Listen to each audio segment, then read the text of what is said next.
Bonjour à tous, c'est avec un immense plaisir que je vous emmène avec moi pour vous faire découvrir le roi des zones humides, le martin pêcheur.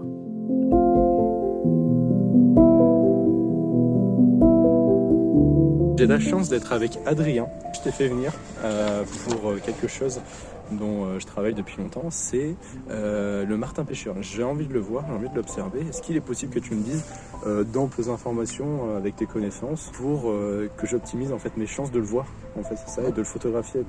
Ouais, donc pas de souci. Le martin pêcheur, c'est un oiseau typique des zones humides et des marais, d'ailleurs qui est très présent dans la Somme. Ce n'est pas pour rien que c'est le logo d'ailleurs de Somme Nature. D'ailleurs, je peux vous le présenter, il est juste ici. Donc là, c'est un poster d'ailleurs des oiseaux des zones humides. Le martin pêcheur, du coup, on peut le voir ici, par son plumage très coloré, très vif. Et donc ici, nous avons le mâle qui aura le bec entièrement noir et qui aura un plumage bleu beaucoup plus vif que celui de la femelle qui est juste là.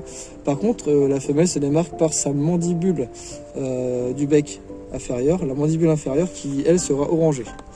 Donc pas forcément facile à voir, à savoir que le martin pêcheur, justement, c'est un oiseau très, très furtif, très rapide, on l'appelle la flèche bleue.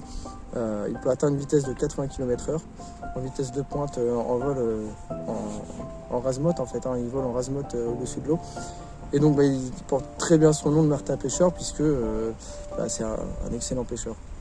Comme son nom l'indique, où il va pêcher des poissons justement de plans d'eau typiques que vous pouvez voir ici, aussi en rivière.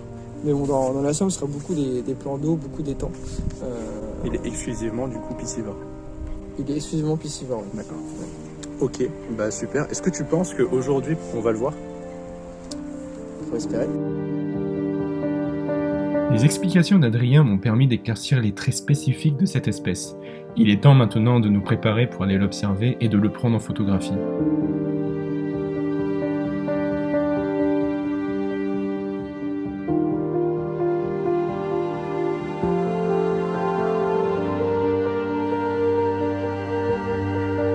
Notre affût est prêt. Nous pouvons maintenant attendre l'arrivée du roi des zones humides.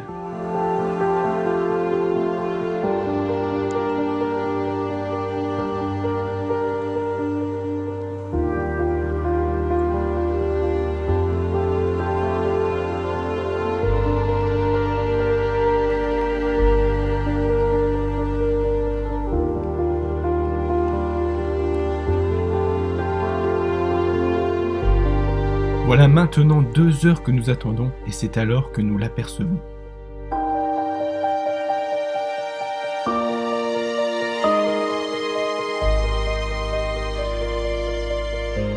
Je tiens à remercier Adrien pour ses conseils et je vous dis à bientôt pour une nouvelle vidéo sur la chaîne de Somme Nature.